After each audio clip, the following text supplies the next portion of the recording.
नमस्कार दोस्तों। तो आज की इस वीडियो में हम बात करने वाले हैं कि इंडिया पोस्ट जीडीएस का जो है ऑल इंडिया का वैकेंसी है। आप किसी भी स्टेट से हैं, आप किसी भी राज्य से हैं, तो आप इस फॉर्म को भर सकते हैं। इस फॉर्म को भरने के लिए आपके पास योग्यता जो है मैट्रिक पास होना चाहिए आपकी, यानी कि आपको मैट्रिक पास यानी मैट्रिक पे ये जो वैकेंसी है जो 2026 का वैकेंसी है, इसका क्वालिफिकेशन, इसका योग्यता जो है मैट्रिक पास रखी गई है। यानी कि आप मैट्रिक पास हैं तो आप इस फॉर्म को आसानी से भर सकते हैं।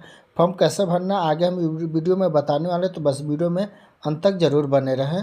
तो ज्वाइनिंग होगा तो आपको कैसे फॉर्म भरना है, आपको कहां से फॉर्म भरना है, तमाम जानकारी हम आगे इस वीडियो में देने वाले हैं। तो वीडियो में अंत तक बने रहें। तो वीडियो को स्टार्ट करने से पहले आपसे छोटा सा रिक्वेस्ट है कि अगर आप मेरे इस चैनल पर नए विजिट किए हैं, चैनल को अभी तक अगर सब्सक्राइब नहीं किए हैं, तो चैनल को सब्सक्राइब करके बेल आइकन को घंटा को ऑन कर लीजिए, ताकि हम अपने चैनल के माध्यम से जब भी ऐसी नॉलेजफुल वीडियो है, इसका अपडेट जो सबसे पहले आपके तक पहुँचे। चलिए तो इंटरनेट ब्राउजर को खोल लेते हैं। गूगल पे आपको लिखना होगा जीडीएस ऑनलाइन, आपको लिख करके सर्च करना होगा। तेता करने के बाद आपको जीडीएस ऑनलाइन का होम वेबसाइट ऊपर में खुल के आ जाएगा। तो इस वाला लिंक पे आपको क्लिक कर देना होगा। इस वाला लिंक पर करने के बाद जीडीएस का होम वेबसाइट खुल के आ जाएगा। तो इसमें आप देख सकते हैं कि आप कौन सा स्टेट से हैं, और आप अपना स्टेट के अनुसार जो है आप अपना पोस्ट वाइज देख सकते हैं। कैटेगरी वाइज आपको पोस्ट आपको दिखा देगा यहाँ से कि आप कौन सा कैस्टेट से है, आपका कौन सा कैटेगरी है, उसके अनुसार आप देख के आप फॉर्म को भर सकते हैं। तो चलिए इस पे आने के बाद आप इस वाला लिंक पे क्लिक कर लेते हैं। यहाँ पे क्लिक करने के बाद आपके सामने इस तरह से इंटरफेस खुल के आ जाता है। यहाँ क्लिक हेयर वाला लिंक पे आपको क्लिक करना होगा। क्लिक लिंक पे जो ही आप क्लिक करते हैं तो आपके सामने इसका रजिस्ट्रेशन का जो पेज है इस तरह से आपको खुल के आ जाएगा। तो यहाँ पे दो ऑप्शन देखने को मिलेगा। ऊपर में जो है लॉगिन या रजिस्ट्रेशन, इस पे से कर सकते हैं आप। यहाँ क्लिक है टू रजिस्टर अप्लाई वाला ऑप्शन पे क्लिक करके इस पर आप अपना ऑनलाइन कर सकते हैं। इस पर क्लिक करने के बाद आपके सामने इस तरह से दो ऑप्शन खुल के आ जाएगा। तो यहाँ कैंडिडेट लॉगिन है और एक आपको न्यू कैंडिडेट रजिस्ट्रेशन है। तो ये कैंडिडेट लॉगिन नहीं, आपको सबसे पहले आपको न्यू कैंडिडेट रजिस्ट्रेशन वाला ऑप्शन पे क्लिक करना होगा। तो कैंडिडेट लॉगिन उनके लिए है जो रजिस्ट्रेशन कर लिए और लॉगिन करेंगे, और नहीं किया है तो उनके लिए आपको न्यू कैंडिडेट रजिस्ट्रेशन वाला पे क्लिक करने के बाद आपके सामने जो है इस तरह से रजिस्ट्रेशन का पेज खुल के आ जाएगा। तो यहाँ आपको मोबाइल नंबर और ईमेल आईडी की आवश्यकता पड़ेगा। तो वो मोबाइल नंबर आप चालू हालत वाला रखें, क्योंकि ओटीपी के माध्यम से आपको यहाँ वेरीफाई करना होगा। तो चलिए हम इसमें आपको जो मोबाइल नंबर आपके पास चालू है वही नंबर इसमें डाल के आपको जो ही नंबर डालिएगा तो आपका ओटीपी के माध्यम यहाँ सेंड ओटीपी कीजिएगा तो मोबाइल पे जो है ओटीपी भेजा जाएगा। ओटीपी को आपको यहाँ से डाल के आपको वेरीफाई ओटीपी आपको कर लेना। इतना डालने के बाद आपको ईमेल एड्रेस में आपको अपना ईमेल आईडी डालना है। ईमेल आईडी डालने के बाद आपको फिर से सेंड ओटीपी कीजिएगा तो आपको मोबाइल पर जो है ईमेल पर जो है आपको ओटीपी भेजा जाएगा। तो उस ईमेल पर से ओटीपी निकाल के आपको वेरीफाई ओटीपी पे आपको क्लिक करना होगा। वेरीफाई ओटीपी पे जो ही क्लिक कीजिएगा तो आपका ओटीपी वेरीफाई हो जाएगा। तो ओटीपी वेरीफाई होने के बाद फिर आपको एक नेक्स्ट वाला ऑप्शन पे क्लिक करना है। नेक्स्ट वाला ऑप्शन पे जब ही क्लिक करते हैं तो आपके सामने इस तरह से इंटरफेस को कुछ इसमें आपको बेसिक डिटेल्स आपसे पूछा जाएगा। तो इसमें आपको बेसिक डिटेल्स आपसे डालना है। सबसे पहले आपको नाम डालना है, इसके बाद आपको डेट ऑफ बर्थ डालना है। तो डेट ऑफ बर्थ में जो आपका मैट्रिक के मार्कशीट पे आपको डेट ऑफ बर्थ है वो डेट ऑफ बर्थ डालिए। इसके बाद कैटेगरी फादर नेम और मदर नेम, इसके बाद आपको जो कैटेगरी पूछा जाएगा तो आपका कौन सा कैटेगरी में आते हैं। मैं बीसी आपको जाति बताना है तो इसमें डाल देना होगा। इसमें डालने के बाद ओके यहाँ रजिस्टर की जाए तो आपको इस तरह से रजिस्ट्रेशन सक्सेसफुल हो जाएगा। तो इस वक्त आपको जब ही ओके इस ओके करना, जब ही आप ओके करते हैं तो ओके करने के बाद जो आपको मोबाइल पर जो है एक यूज़र आईडी और पासवर्ड भेजा जाएगा। तो इस यूज़र आईडी पासवर्ड के जरिए आपको यहाँ कैंडिडेट लॉगिन पे जाकर और लॉगिन हो जाना है। लॉगिन हो के लिए फिर आपको यहाँ वो जो यूज़र आईडी पासवर्ड मोबाइल पे गया उस यूज़र आईडी पासवर्ड के जरिए इसको लॉगिन करना है। लॉगिन करने के बाद फिर आपको एक बार फिर से आपको मोबाइल पर ओटीपी जो है भेजा जाएगा। तो ओटीपी को डाल के इसमें आपको फिर से वेरीफाई एंड लॉगिन वाला ऑप्शन पे आपको क्लिक कर लेना होगा। जब ही इतना करते हैं तो आपको सामने इस तरह से ऑप्शन खुल के आ जाएगा। तो यहाँ पे वो सबसे पहले अप्लाई ऑनलाइन की एक ऑप्शन दिखेगा, आपको इस वाला लिंक पे आपको क्लिक करना होगा। जब ही अप्लाई ऑनलाइन वाला लिंक पे क्लिक करते हैं तो आपके सामने इस तरह नोटिफिकेशन आएगा। तो इसमें आपको ग्रामीण डाक सेवा जीडीएस के जो है आपको इस पर सेलेक्ट करना होगा। इस पर सेलेक्ट करने के बाद यहाँ आपको चार क्राइटेरिया में आपको फॉर्म को फिलअप करना है। सबसे पहले बेसिक डिटेल्स जो है कुछ इस डिटेल्स इसमें आपको फिल किया हुआ रहेगा, कुछ डिटेल्स जो आपके फिल करना है। तो सबसे पहले आपको मैरिटल स्टेटस यानी कि आप शादीशुदा है कि अनमैरिड है, सिंगल है, जो है आप अपना स्थिति यहाँ बता देना है। इसके बाद आपको पीडब्ल्यूडी एम्प्लॉय स्टेटस, अगर कहीं आप जॉब करते हैं तो उसके लिए यस करके उसका डिटेल्स डालना होगा, नहीं करता है तो इसको नो करना है। इसके बाद फिर आपको एड्रेस पूछा जाएगा।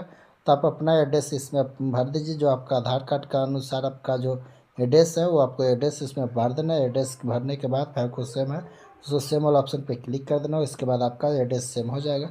इसके बाद फिर से आपको नेक्स्ट करने के बाद फिर आपको यहाँ एजुकेशन डिटेल्स आपसे पूछा जाएगा। तो एजुकेशन डिटेल्स में आप देख लीजिए कि आप एसएससी का कौन सा बोर्ड से पास किए हैं, इसके बाद कब पास किए हैं वो डाल देना होगा। इसके बाद फिर नीचे आ जाना। नीचे आने के बाद फिर आपसे बोर्ड आपसे पूछा जाएगा कि कौन सा बोर्ड से है, वो आपको जो बोर्ड है आपको बोर्ड आपको डाल देना है। वो बोर्ड को डालने के बाद फिर आपको यहाँ इंटर का जो मैट्रिक का जो रोल नंबर है, सर्टिफिकेट पे जो रोल नंबर है वो आपको सर्टिफिकेट पर का जो रोल नंबर है वो आपको यहाँ रोल नंबर आपको फिल कर देना है। रोल नंबर फिल करने के बाद आपको नीचे आ जाना है। नीचे आते ही जो आपके सामने कुछ इस तरह से ऑप्शन दिखेगा तो आपको यहीं से जो आपको फिल कर देना। चलिए तो रोल नंबर डाल के इसके बाद आपका सभी सब्जेक्ट वाइज आपको यहाँ नंबर मांगा जाएगा। तो देख लीजिए कि आपका कौन सा सब्जेक्ट में कौन सा विषय में आपको कितना नंबर है।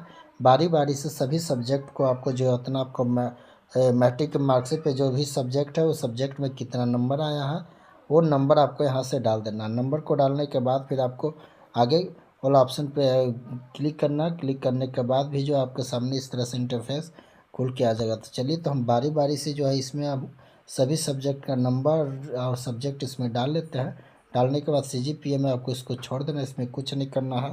इसके बाद फिर आपको आगे इतना डालने के बाद फिर अगला इंटरफेस आपको पोस्ट प्रेफरेंस के लिए पूछा जाएगा। तो इसमें आपको पोस्ट प्रेफरेंस डाल देना है कि पोस्ट प्रेफरेंस में है कि आपको कौन सा सर्कल में डालना है और कौन सा पोस्ट के लिए आपको पहले ऑप्शन देना है। तो उसमें आप जो भी पोस्ट आप रखना चाहते हैं उसके लिए आपको नंबरिंग आपको देना होगा कि आप कौन सा पोस्ट के लिए आप कै नंबर पे रखना चाहते हैं। जैसे यहाँ देखिए आपको पोस्ट वाइज आपको सर्कल भी रहेगा, आपको पोस्ट भी रहेगा कि कौन सा पोस्ट में आपको कै नंबर पे देना है। तो इस तरह से आपको 10 गो है, 10 गो आपको बारी बारी से आपको सीरियल नंबर 1 2 3 4 करके इस तरह से आपको दे देना होगा। दे देना इतना पोस्ट प्रेफरेंस सेलेक्ट करने के बाद फिर आपको यहाँ फ़ोटो सिग्नेचर अपलोड करने के लिए बोला जाएगा। तो फ़ोटो सिग्नेचर आपको यहाँ से अपलोड कर लेना है। फ़ोटो सिग्नेचर अपलोड करके यहाँ टिक आउट करके आपको सबमिट वाला ऑप्शन पे क्लिक करना है। इसके बाद आपको प्रीव्यू के लिए ऑप्शन आएगा। तो इसको एक बार प्रीव्यू करके आपको जो भी डिटेल्स फिल किया हो सारा डिटेल्स को आपको मिला लेना है। सारा डिटेल्स को मिलाने के बाद ही जो आपको यहाँ सभी डिटेल्स को मिलाने के बाद ही आपको जो फाइनल सबमिट करना है। इसके बाद अब फाइनल सबमिट करने के बाद आपको किसी तरह से कोई सुधारने का मौका नहीं मिलेगा। तो एक बार आपको बता दें कि अगर आप जनरल कैटेगरी के बॉयज़ का फॉर्म भर रहे हैं तो इसमें आपको 100 रुपये का पेमेंट देना होगा। या फिर किसी भी कैटेगरी गर्ल्स का फॉर्म भरना है तो उसमें आपको फ्री ऑफ कॉस्ट है, 1 रुपया का भी चार्ज नहीं लगेगा गर्ल्स लोग के लिए। और फिर SC ST OBC के लिए भी जो है आपको किसी तरह से कोई फीस नहीं, केवल युवा कैटेगरी में जो फॉर्म भरेंगे उसके लिए आपको पेमेंट करना है।